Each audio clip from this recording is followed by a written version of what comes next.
Bonjour et bienvenue, c'est le Climat en question, le podcast pour prendre le temps de s'interroger et de répondre à toutes vos questions sur les climats d'hier, d'aujourd'hui et de demain. Aujourd'hui, on s'intéresse aux conséquences du changement climatique dans la région Méditerranée. En renfort, l'armée marocaine envoie plusieurs bombardiers d'eau Canadair dans ces forêts du nord du Maroc avec des températures bien au-delà des 40 degrés. Une crue dans les Alpes-Maritimes, des inondations dans le Gard, de la grêle en Haute-Loire. Chaque année, ces départements subissent des épisodes méditerranéens. Hier, il a fait 39 ou 40 degrés à Nîmes. La Méditerranée subit les effets de cette chaleur et on a vraiment des températures extrêmement élevées. 29 degrés entre la Sardaigne et les Baïares. Ce sont des températures dignes des eaux tropicales en fait. Le président algérien Abdelmadjid Tebboune a bien annoncé un plan de lutte contre la sécheresse. Lancé il y a un an, il prévoit de doter de stations de dessalement d'eau de mer les régions les plus peuplées du pays. La Tunisie souffre déjà de stress hydrique, les ressources en eau souterraine se raréfient et pourraient diminuer de 30% d'ici à 2050. Dans l'épisode d'aujourd'hui, on va revenir sur les événements climatiques extrêmes que l'on a connus tout au long de l'été, avant de s'intéresser très spécifiquement à cette région Méditerranée. Pour en discuter, je suis comme d'habitude avec Gilles Ramstein, paléoclimatologue, et Sylvestre Huette, journaliste spécialiste des questions scientifiques. Bonjour Sylvestre et Gilles. Bonjour. J'espère que vous avez passé de bonnes vacances. Nous, au Climat en question, on a fait une petite pause estivale et puis là, on revient plein d'énergie pour la rentrée pour une nouvelle série de podcasts. Pour commencer l'épisode d'aujourd'hui, je me tourne vers toi, Gilles, et je reviens sur ces mois d'été qui, au-delà des vacances, nous ont aussi semblé être une période de, je dirais, cauchemar climatique avec toutes les semaines une nouvelle catastrophe. Que ce soit un incendie, la pénurie d'eau, des canicules. Alors, qu'est-ce qui s'est passé? Est-ce que c'est lié au réchauffement climatique et est-ce que finalement, maintenant, ça va être ça, la nouvelle norme? Est-ce que tous nos étés vont ressembler à celui-là? Déjà, c'est une chose que je dis très souvent, c'est que chaque année est quasiment, qui passe là, est quasiment dans les plus chaudes du siècle. Faut bien se rendre compte de ce que ça veut dire. Quand chaque année qui passe est presque la plus chaude du siècle, ça veut dire par exemple que dans les 10 dernières années, il y en a un très grand nombre qui sont parmi les 10 années les plus chaudes du siècle. C'est quelque chose de récurrent. Et donc l'été qu'on vient de passer, c'est un peu, à notre tour, à nous, Européens, l'été qu'on a passé l'an dernier dans l'Ouest canadien. C'est vraiment la manifestation récurrente d'un changement climatique. Et il y a très peu de voix qui s'élèvent aujourd'hui pour remettre en cause ça tellement c'est énorme. Alors, tout n'est pas prévu. Par exemple, si vous regardez attentivement les prévisions qui sont faites par Météo France ou les prévisions qui sont downscalées dans notre jargon, ça veut dire qui sont mis à plus fine échelle spatiale à partir des scénarios du GIEC, vous voyez qu'en France, on s'attend quand même beaucoup à avoir une augmentation très marquée des canicules dans l'Est et le Sud-Est. En fait, la Bretagne, par exemple, est assez protégée. Et la surprise un peu, ça a été de voir que la canicule, la première qu'on a eue, on avait des températures de 40 degrés en Bretagne. Donc ça, c'était quand même un peu surprenant que ça se produise juste là. Bon, il y a des raisons pour ça. Après, le fait que on ait eu des milliers d'hectares qui partent en fumée de façon beaucoup plus prégnante cette année que les autres années en France, alors que ces signes avant-coureurs, ils existent déjà depuis des années et des années. Au Portugal, ça a quand même fait, il y a quelques années, 67 morts. Alors venons-en maintenant à l'hydrologie. Est-ce que tu peux nous parler de la pénurie d'eau qu'on a vue dans plusieurs départements? Tout le monde a vu ces photos du lac de Serponçon, 30 mètres plus bas, ces cours d'eau asséchés. Il y a un certain nombre de problèmes hydrauliques qui se posent de façon très prégnante sur les réserves d'eau dont on dispose, sur la façon dont on envisage de lutter, sur ces polémiques sur les grandes bassines. Donc il y a énormément de signes avant-coureurs mais qui se sont manifestés cet été. Et les gens reviennent de cet été et quand ils se parlent, dans mon laboratoire mais aussi dans différents milieux, les gens sont extrêmement surpris par la violence de ça. Et ils se disent on se rappellera de cet été. Mais c'est pas, aujourd'hui on n'est pas en train de vivre la sécheresse de 1976. On sait que ces phénomènes-là, ils vont s'intensifier à la fois en intensité, enfin en chaleur pour ce qui nous concerne, quand il s'agit des températures, mais aussi en fréquence. Et ces vagues de chaleur, on en a eu 3 cet été. Cet été, il faut savoir que grosso modo, comme je l'ai déjà dit lors d'une précédente émission, les canicules d'aujourd'hui, ce seront le temps normal d'un été dans les années 2030. Ça veut dire qu'il faut se préparer à ça. Il faut d'autant plus se préparer qu'un des résultats importants du GIEC, c'est de montrer que l'augmentation des canicules en fréquence et en intensité, elle est supérieure à l'augmentation de la température moyenne. Donc si vous avez par exemple une augmentation de la température de quelques degrés, l'augmentation associée des canicules, pour un certain nombre d'entre elles, ce sera de 1,5 fois ces quelques degrés. Donc elle sera encore plus vaste. Une façon de voir ça, c'est que Les canicules d'aujourd'hui, ce sera les étés réguliers dans les années 2030 à 2040, mais les canicules de 2030 à 2040 seront encore plus fortes que les canicules d'aujourd'hui, et peut-être beaucoup plus fortes. Et il y a une régionalisation de ces effets qu'on peut avoir, en particulier sur le portail DRIAS, mais aussi maintenant grâce aux simulations du GIEC, qui montrent qu'effectivement le sud-est de la France, le pourtour méditerranéen, le Grand Est seront confrontés à des canicules très fortes, et que la Bretagne, pour parler de la Bretagne, sera plus protégée par sa proximité de l'océan et subira des canicules aussi, mais moins fortes. Donc tout ça n'est pas vraiment une surprise. Et il ne faut pas croire cette idée que c'est vraiment quelque chose d'exceptionnel. Ça n'a rien d'exceptionnel dans le long terme qui nous attend. Alors merci pour ce panorama de ce à quoi il va falloir s'attendre pour nos prochains étés. Mais au-delà des aspects climatiques, Sylvestre, je me tourne vers toi parce qu'il s'agit aussi de conséquences très concrètes dans la vie des gens, de conséquences économiques, sociales, sanitaires. Est-ce que tu peux nous parler de ces aspects-là ? Oui, Gilles vient de parler de climatologie et ce qu'on doit évidemment regarder avec attention et avec un peu de crainte, c'est les conséquences sur les écosystèmes et sur les êtres humains d'un été aussi difficile, caniculaire, sec. Alors, au niveau des écosystèmes, le Bureau de recherche géologique et minière vient d'annoncer que 90% des cours d'eau du territoire français métropolitain étaient en difficulté d'écoulement, voire complètement à sec, avant même la période d'étiage qui arrive en général plutôt début octobre. Et ça veut dire qu'il y a eu des mortalités piscicoles très importantes, qu'on a des ruisseaux qui ont été envahis par des algues toxiques, qu'il y a eu de la prolifération d'algues ailleurs, et c'est des coups très très durs pour la faune et la flore aquatique. Mais en termes économiques et sanitaires, les conséquences sont aussi de très grande ampleur. J'ai vu passer une étude qui fait une première estimation de la surmortalité directement liée aux épisodes caniculaires qu'on a vécus, et qui les chiffre à environ 11 000 personnes, 11 000 décès de plus que ce qu'on aurait eu s'il n'y avait pas eu ces épisodes caniculaires. Donc cette année, c'est particulièrement difficile de faire ce genre d'estimation parce qu'il y a aussi la Covid qui joue. Mais quand même, 11 000, c'est pas si loin que ça des 15 000 de 2003. Donc des chiffres assez inquiétants sur une mortalité accrue. D'autres chiffres inquiétants qu'on a vu passer, c'est sur notre capacité à nous nourrir, avec des échanges agricoles bouleversés en raison de la crise de la Covid, de la crise ukrainienne, etc.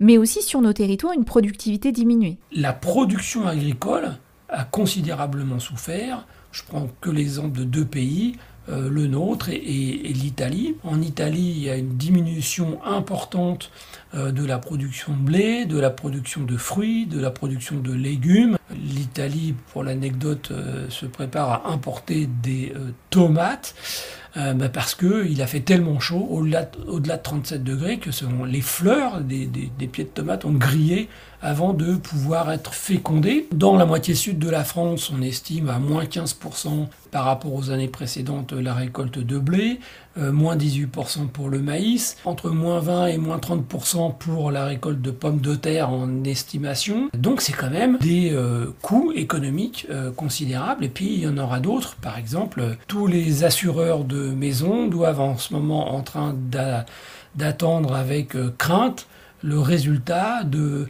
l'aller-retour entre retrait à cause de sécheresse et puis demain gonflement quand l'eau va arriver pour tous les sols argileux où ont été construits des maisons, notamment des maisons individuelles, parce qu'ils savent que ça va déclencher des dégâts considérables qui vont se compter en milliards d'euros. Alors évidemment, tout ça peut sembler être pas grand-chose à côté des drames vécus par exemple au Pakistan, où la mousson va carrément dévaster des zones entières avec, on estime, au moins 30 millions de Pakistanais qui ont perdu leur logement, d'agriculteurs qui ont perdu totalement leurs champs, qui sont passés complètement sous l'eau, donc des souffrances, des destructions sans nom. Ce qu'on voit clairement avec ces exemples, c'est que les conséquences du changement climatique sont telles qu'elles justifient complètement des politiques absolument drastiques visant à diminuer les causes de ce changement et donc les émissions de gaz à effet de serre. Et on reviendra sur les conséquences du réchauffement climatique dans des pays comme le Bangladesh, en particulier dans nos épisodes pour préparer la COP27. Mais pour l'instant, on se focalise sur la région Méditerranée avec notre invité.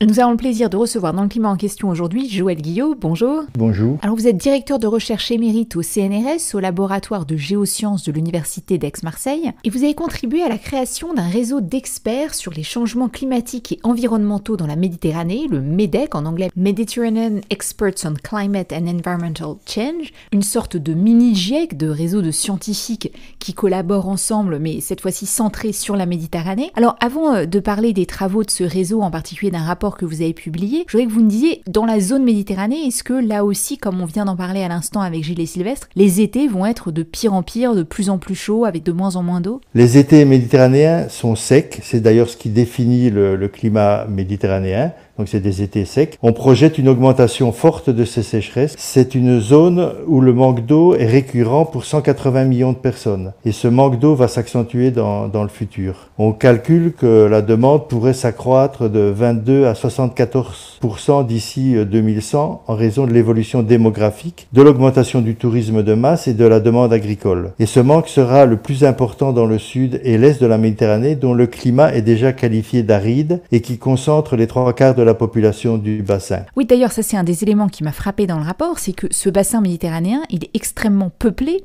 ce qui rend les choses, on va le voir, peut-être encore plus compliquées. Oui, c'est à peu près 500 000 personnes qui habitent le bassin méditerranéen et l'été, la population elle double à cause du tourisme. La région méditerranéenne, c'est la région la plus touristique au monde. Donc ça pose vraiment de très très gros problèmes. Oui, c'est d'ailleurs une région qui fait souvent rêver pour les vacances d'été, mais avec les étés que vous nous décrivez là, on risque encore une fois plutôt de virer au cauchemar climatique. Et si on en vient enfin au message clé du rapport, quels sont du coup les risques principaux dans la zone méditerranéenne? Alors on parle souvent du bassin méditerranéen comme un point chaud des changements climatiques et aussi un point chaud de la biodiversité. Ça veut dire en fait qu'il ne fait pas plus chaud qu'ailleurs, mais ça veut dire surtout que les risques sont multiples pour la région, pour ses populations et pour les écosystèmes. Ces risques sont souvent sous-évalués parce que justement ils ne sont pas étudiés de manière intégrée et donc ils peuvent induire un effet cocktail. Et vous pouvez nous donner quelques exemples de ces risques qui peuvent déclencher cet effet cocktail? D'abord, la Méditerranée, ça s'est réchauffé de près d'un demi-degré de plus que le globe. Le risque vient du fait que c'est une région qui est déjà très chaude actuellement en été. C'est l'été qui se réchauffe le plus vite et particulièrement les températures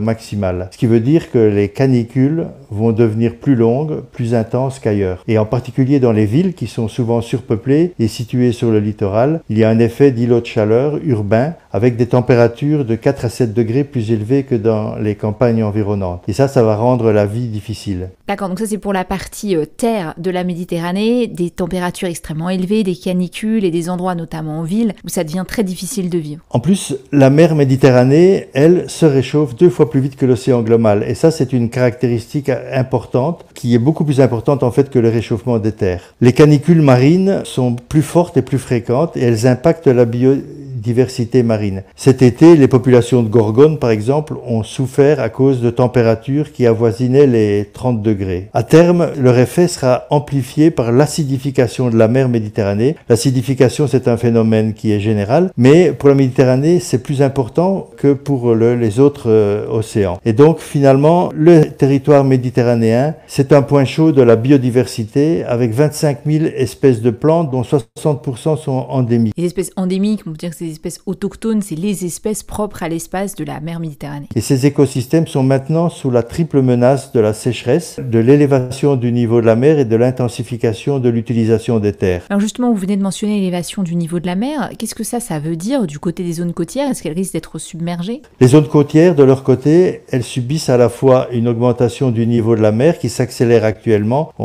C'est à peu près équivalent à l'océan global. C'est 4,8 cm sur 10 ans et on pourrait atteindre 40 à 120 cm en 2100. C'est amplifié par une diminution drastique de l'apport sédimentaire et par l'urbanisation. Et alors un autre risque dont on a parlé, c'est celui de ces très fortes pluies qui s'abattent tout d'un coup dans certaines régions de la Méditerranée. Alors de premier abord, en plus, ça peut paraître un peu contradictoire avec ce qu'on a dit tout à l'heure sur les pénuries d'eau et la sécheresse. Si les pluies diminuent en été, elles augmentent durant les autres saisons et surtout en automne, sous forme d'orages violents liés à une mer plus chaude. En plus, ces sécheresses et ces canicules induisent des incendies de forêt. On parle même maintenant de méga-feux qui seront de plus en plus dramatiques malgré les efforts de prévention et les forces d'intervention. On prévoit en fait pour la fin du XXIe siècle un doublement des surfaces brûlées. Donc il y a tout un ensemble de problèmes pour la mer Méditerranée qui vraiment s'amplifie. Vous l'avez bien présenté, je crois qu'il y a vraiment l'ensemble de la palette des risques climatiques, si je puis dire, quasiment résumé dans cette zone méditerranéenne. Et justement, pourquoi vous êtes intéressé à cette échelle du bassin méditerranéen? Parce qu'en général, quand on parle, nous, des risques climatiques dans les épisodes, on parle d'entités politiques ou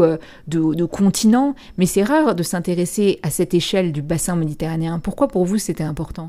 Alors, c'est vrai qu'on a rarement travaillé sur le bassin méditerranéen dans son intégralité, jusqu'au GIEC qui, pour ses 5 premiers rapports, le GIEC ne s'intéressait pas non plus au bassin méditerranéen en tant que tel. Le bassin était traité dans 3 chapitres qui correspondaient aux 3 continents sur lesquels se distribue la région méditerranéenne. Or, l'histoire nous enseigne que même si les pays sont très différents les uns des autres, la fameuse Mare Nostrum des Romains a de tout temps été le lieu d'échanges commerciaux, culturels, des mouvements de population et des conflits. Et ça n'arrête pas actuellement, il y a encore énormément de conflits et de migrations. On peut y ajouter les contaminations et puis aussi les espèces invasives qui nous viennent à travers le canal de Suez, par exemple, on a des espèces tropicales. Donc avec MEDEC, on a voulu montrer qu'il fallait prendre en compte toutes ces interactions si on voulait étudier sérieusement le bassin méditerranéen. Alors, même si les différentes rives de la Méditerranée ont des niveaux de développement différents, notre rapport montre que les changements que subit la Méditerranée ne peuvent être traités que par une approche interrégionale. La coopération intellectuelle, financière et politique est la condition sine qua non pour s'adapter et atténuer ces changements. Alors, on parle aussi très souvent de la Méditerranée comme une région, comme un modèle réduit de la planète. C'est vrai qu'on a une mer qui pourrait représenter l'océan,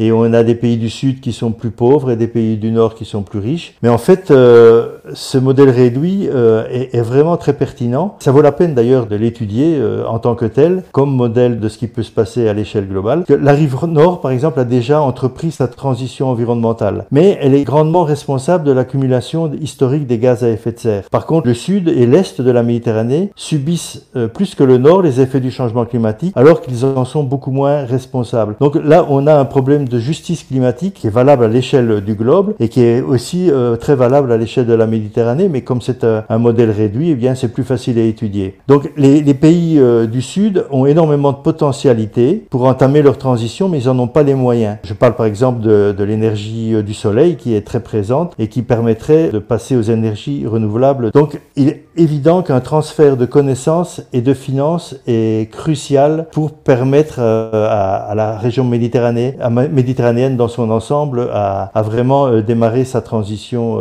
environnementale. C'est une lecture intéressante des dynamiques dans la région, de le penser en termes de mini-planète, et c'est vrai qu'on retrouve cette même question cruciale de la justice climatique, et justement souvent dans le climat en question on essaye de faire le lien entre les constats des rapports, des alertes scientifiques et puis l'action politique, et vous juste avec MEDEC vous avez travaillé directement avec des agences de l'ONU et des représentants des gouvernements, et est-ce que vous avez eu l'impression que les pays de la région, aussi différents soient-ils, sont conscients des risques que vous venez de nous présenter? Alors oui et non. Alors d'abord, il faut rappeler que on est financé, MEDEC est financé par l'Union pour la Méditerranée, qui est une organisation de tous les pays méditerranéens, plus les pays de l'Union européenne. Et c'est aussi financé par le programme de l'ONU pour l'environnement, le PNU. Donc au niveau des organisations internationales, on a un soutien. Et on a fait approuver le rapport qu'on a publié à fin 2020 par les pays membres de ces deux organisations. Donc de ce point de vue, on peut dire que les pays sont conscients des risques. Mais on a toujours en fait ce problème le fameux problème de dissociation cognitive qui est valable à l'échelle des pays comme à l'échelle des individus. En fait, il y a loin entre la conscience intellectuelle et la traduction dans les actes. Donc, si les pays se rendent compte qu'il y a effectivement un gros problème, eh bien, dans la traduction, dans les politiques gouvernementales, eh bien, est loin d'être évident. Donc, on est quand même frustré du peu d'impact concret de ce type de rapport.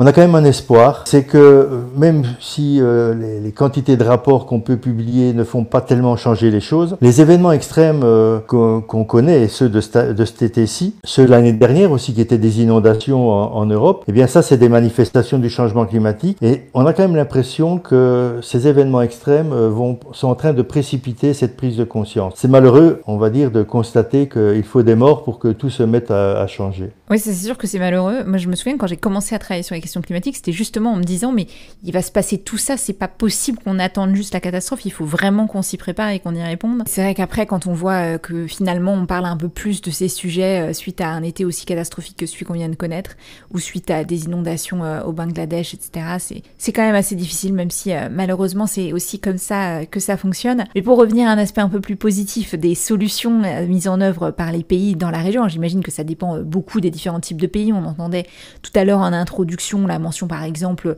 d'usines de désalinisation qui sont à la fois très coûteuses et puis coûteuses aussi en énergie. J'imagine qu'il y a tout un tas d'autres solutions mises en place selon les moyens disponibles dans les différents pays. On voit des pays qui sont mieux préparés que d'autres. Alors, évidemment, les pays du Nord, mais il y a aussi dans le Sud des pays qui ont vraiment démarré leur transition environnementale. C'est le Maroc, un petit peu la Turquie également. Le Maroc a développé énormément des énergies renouvelables, des champs de panneaux photovoltaïques, et leur objectif est vraiment d'être complètement indépendant des énergies fossiles. D'un autre côté, il y a d'autres pays qui ont des événements politiques déstabilisateurs comme la Syrie, la Libye, le Liban. Évidemment, pour eux, le changement climatique, ça passe au second plan. Donc, il y a vraiment une très grande hétérogénéité. Mais vous avez parlé de la désalinisation de l'eau de mer. Effectivement, il y a des pays où c'est très important et c'est bien engagé. Mais si ça se fait pas avec des énergies renouvelables, eh bien, ça va contribuer à l'augmentation des émissions de gaz à effet de serre. Et donc, ça ne peut pas fonctionner. On peut parler aussi, comme exemple, justement, d'une région qui a vraiment de gros problèmes et qui a commencé à essayer de s'adapter, en fait. C'est le delta du Nil en Égypte qui fait face à la salinisation de ces terres, à l'augmentation du niveau de la mer, et c'est une zone qui est très peuplée, donc l'agriculture est vraiment très vulnérable à ce qui s'y passe. Et la prochaine COP, la COP 27, aura lieu justement en Égypte, et je suis sûr que ce genre de problème sera à l'ordre du jour dans les négociations. Alors, en fait, ce qu'on peut dire, c'est que les défis sont immenses, il y a des pays qui sont mieux préparés que d'autres, et les solutions ne pourront se mettre en place que grâce à la solidarité internationale. Ça, c'est vraiment un point important, et on le souligne très bien dans le rapport. Et alors justement, cette solidarité qui est absolument nécessaire et qui n'est d'ailleurs pas que financière, elle peut être aussi technologique, vous nous l'avez dit, est-ce qu'elle s'organise aujourd'hui entre les pays de la région ? La solidarité entre les pays de la région, malheureusement, elle est encore trop faible. Il faut distinguer la solidarité, on va dire, économique. Et là, on a vu à la COP26 de Glasgow que les pays riches étaient encore loin de remplir leurs promesses d'abondement du fonds vert qui pourrait permettre aux pays en développement justement d'avancer aussi bien dans l'adaptation au changement climatique que dans l'atténuation. Par contre, au niveau d'échange d'informations, d'échanges culturels, d'échanges intellectuels, eh bien là, ça fonctionne relativement bien. Et notre rapport qui est sorti il y a 2 ans va se prolonger par d'autres rapports parce qu'il y a quand même réellement une demande. Les gouvernements demandent quand même à la science de leur faire part de solutions qui pourraient être mises en place. Alors évidemment, comme pour le GIEC, le MEDEC n'est pas là pour fournir des solutions clés en main, mais au moins pour aider à la décision parce que finalement, c'est les pays qui doivent décider de ce qu'ils vont mettre en place ou non parmi toutes ces solutions, c'est quand même un problème démocratique. Et même si la science est capable de fournir des solutions qui sont générales, ou disons des pistes de solutions qui sont générales, la mise en place de ça se fait au niveau des collectivités territoriales, et pour ça, il faut un échange d'expériences. Et là aussi, on espère justement montrer des exemples de ce qui marche, de ce qui ne marche pas bien à certains endroits, et donc ça aussi, ça peut aider. Et puis, je tiens aussi à souligner que c'est pas à sens unique, ce n'est pas toujours les pays riches vers les pays pauvres, ça doit se faire dans l'autre sens également. Alors, il y a un exemple qui m'a été mentionné il n'y a pas tellement longtemps. Les pays du Sud, évidemment, connaissent des solutions climatiques extrêmes depuis très longtemps. Si on regarde la partie saharienne de l'Algérie, par exemple, ils ont des températures qui dépassent très largement les 40 degrés et ils ont mis au point des solutions d'adaptation qui sont souvent très ingénieuses. Et un bon exemple, c'est les oasis. Les oasis algériens sont extrêmement peuplés et on a intérêt à aller voir comment depuis des millénaires, les habitants de ces régions ont pu vivre avec des températures extrêmes et une eau qui est rare et précieuse. Donc, on a vraiment à apprendre un peu du savoir autochtone pour essayer de nous-mêmes de nous adapter à ce qui nous attend dans le futur. Alors, c'est vraiment une région fascinante et j'adorerais d'ailleurs en savoir plus sur le fonctionnement des oasis, mais malheureusement, on approche de la fin de cet épisode. Alors, je sais bien que vous avez dit que normalement, vous ne donnez pas de recommandations, mais est-ce que je peux quand même conclure sur une question en vous demandant qu'est-ce qui, d'après vos recherches, recherches sont les actions les plus urgentes à mettre en place, et ça me semble d'autant plus important de le rappeler en amont de la COP27 qui, comme vous l'avez dit, va avoir lieu en Égypte dans quelques mois. Alors, évidemment, la première chose qu'il faut absolument garder en tête, j'imagine que ça a déjà été dit et répété dans les interviews précédentes, c'est le respect de l'accord de Paris. Ça, c'est vraiment la chose fondamentale. Et pour ça, il faut changer notre modèle économique qui devrait reposer sur la sobriété et la fin de la surconsommation pour ne pas dépasser les limites finies que nous imposent nos ressources. C'est, à mon avis, le point le plus important. Et même si ça paraît évident, c'est nécessaire de le rappeler. Et les conséquences, elles sont déjà visibles. Donc, il faut penser les adaptations tout de suite et pas attendre les catastrophes qui, elles, nous imposeront de prendre des mesures dans la précipitation. Et donc, je voudrais rappeler, pour terminer, 2 constats du GIEC et aussi du MEDEC qui imposent l'urgence climatique. Le premier, c'est plus on attend, plus l'adaptation et l'atténuation seront difficiles. Et le deuxième, c'est ça coûtera 5 à 7 fois plus cher de réparer les dégâts des événements extrêmes, par exemple, que de prévenir ces situations. Voilà. Merci beaucoup Joël Guillot d'avoir été notre invité pour cet épisode du climat en question et pour cette conclusion et ces messages extrêmement clairs que je me permets de répéter parce qu'on ne le dit jamais assez. Agir maintenant coûtera moins cher qu'agir plus tard, que ce soit pour l'atténuation ou l'adaptation. Et pour l'adaptation, vous faites bien de le dire et de le redire, ça coûte moins cher d'anticiper que de réparer les dégâts. Donc ça vaut le coup d'agir avant de voir les catastrophes sous nos yeux et je suis sûre qu'on aura l'occasion d'y revenir dans tous les épisodes que l'on va faire avant la COP27. En attendant et comme d'habitude, un grand merci à Alexandre Carrier, Fabrice Sétifier et Karim Baldé, ainsi qu'à Clément Sundon pour la musique originale de ce podcast fait maison. Et si vous aimez les épisodes du climat en question, n'hésitez pas à nous laisser des commentaires et des étoiles. Nous sommes sur toutes les plateformes de podcast. Nous sommes également sur les réseaux sociaux, Facebook, Twitter, Instagram, YouTube. Et vous pouvez nous joindre par email, leclimatenquestion avec un s @ecomail.fr. Et je vous donne rendez-vous très vite pour notre prochain épisode.